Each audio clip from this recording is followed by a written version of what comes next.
울산, 창원, 구미, 광양, 여수 어떤 이미지가 먼저 떠오르십니까? 대표적인 우리나라의 산업을 이끌고 수출을 이끄는 산업도시, 기업도시들이 바로 이들 지역인데요. 지금은 이들 지역에 산업 인프라, 공업 인프라가 구축된 것에 대해서 너무나도 당연시 여기지만요. 하지만 왜 이들 지역에 최초로 대규모 공업단지가 조성됐는지에 대해서 정확히 알고 있는 사람은 많지 않습니다. 불과 반세기 전만 하더라도요, 평범한 시골 마을이거나 어촌 마을이었던 이들 지역이 세계적인 산업시설이 구축된 가장 큰 이유는 이들 지역이 산업단지로 지정되어 육성되었기 때문인데요. 바로 산업단지라는 것은요, 공업용으로 개발된 시설들이 구축된 지역들을 통칭하는 말입니다. 우리나라의 이 산업단지가 지금까지 어떠한 의미를 가지고 발전되어 왔는지 살펴보도록 하겠습니다.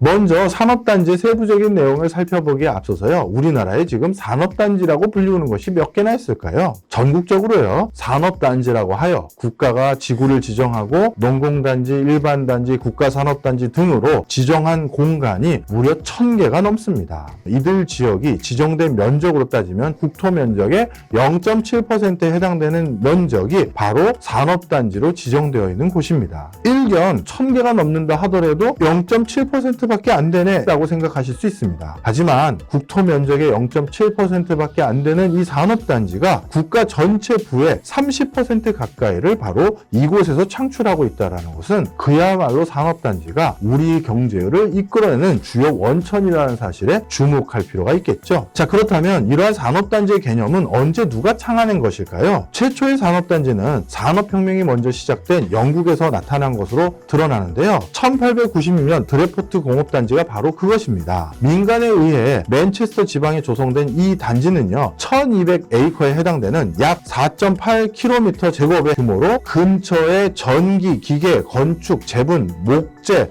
이런 업종들이 주로 입주하기 위해서 인위적으로 만들어진 단지입니다. 그렇다면 당시 영국인들은 산업단지를 조성할 생각을 왜 했게 됐을까요? 산업혁명 이전의 산업 형태는 전통적인 간의 공업 형태가 주를 이뤘습니다. 이러다 보니 간의 공업의 작업 환경이라는 것은요, 거주하는 공간과 일하는 공간이 구분이 잘 되지 않았었습니다. 그런데 이러한 상황에서 작업량이 많아지거나 작업 환경에 대한 비중이 커지게 되면서 자연스럽게 거주 환경이 매우 열악해졌고요. 어떻게 보면 생활 환경의 여건, 즉 질적 수준이 더욱 낮아지게 만드는 요인으로 작용하게 됩니다. 바로 산업혁명으로 인해서요, 대규모 공장이 들어서면서 이러한 상황은 더욱더 가중되었을 텐데요. 결국 이러한 상황을 목격했던 영국인들은 사람이 살아야 할 곳과 사람이 일할 곳, 즉 공장이 위치해야 될 곳을 구분하는 게 훨씬 우리가 살기 좋은 고장을 만드는 일이구나 라는 생각에 주목하게 됩니다. 결국 작업 환경을 개선하기 위한 욕구, 그리고 생활 환경을 개선하기 위한 욕구가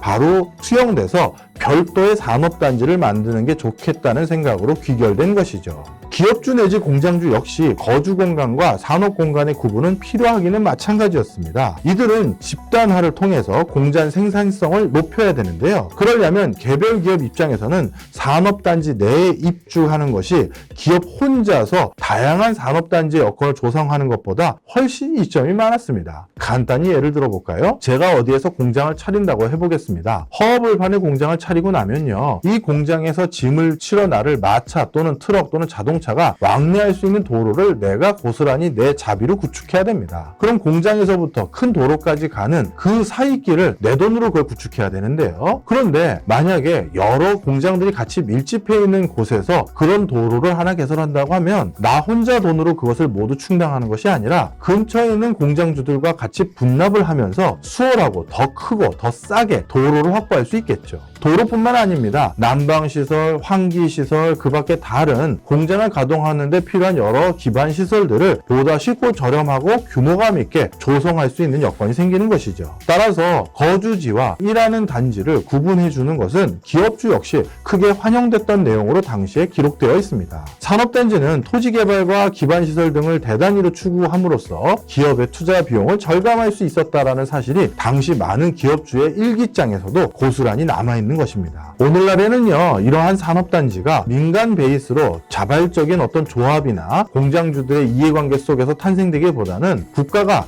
커다란 영토의 균형 발전 차원에서 기획되는 경우가 많습니다. 그래서 오늘날의 산업단지의 개념은 사전 계획에 의해 정교하게 구획을 나누어지고 계획적으로 관리하는 산업단지가 많아졌는데요. 특히 이러한 산업단지는 주로 2차 세계대전 이후에 본격적으로 대두되기 시작합니다. 1950년대부터 1970년에 걸쳐 산업화가 적극 추진되면서 선진국에서는 산업단지 개념이 본격화됐고요. 이 산업단지를 바탕으로 공장 입지가 주로 형성되게 됐습니다. 우리나라 역시도 1970년대 이후에 산업단지를 본격적으로 가동되기 시작했습니다. 아마 최초의 산업단지는 구로 디지털 단지라고 불리우는 옛 구로공단을 꼽으면 좋을 것 같아요. 자, 지금도 전 세계에서 많은 신흥 개도국들과 새로운 신성장 거점 도시를 형성하기 위해 새로운 산업단지는 계속 연이어 탄생하고 있습니다. 지금 주변에서 왜 허허벌판 아니면 자연 건강을 해치면서 이런 산업단지를 계속 만들어가는 것일까라고 의구심을 보인다면요. 그런 의구심과 함께 이 산업단지의 순기능도 같이 고려하시면서 이걸 개발하는 게 좋을지 아니면 이건 개발 안 하는 게 좋을지를 균형감 있게 판단하셨으면 하는 바람에서 오늘 컨텐츠도 준비해봤습니다. 저는 다음 시간에 다른 컨텐츠 들고 또 찾아뵙도록 하겠습니다. 여기서 마치겠습니다. 감사합니다.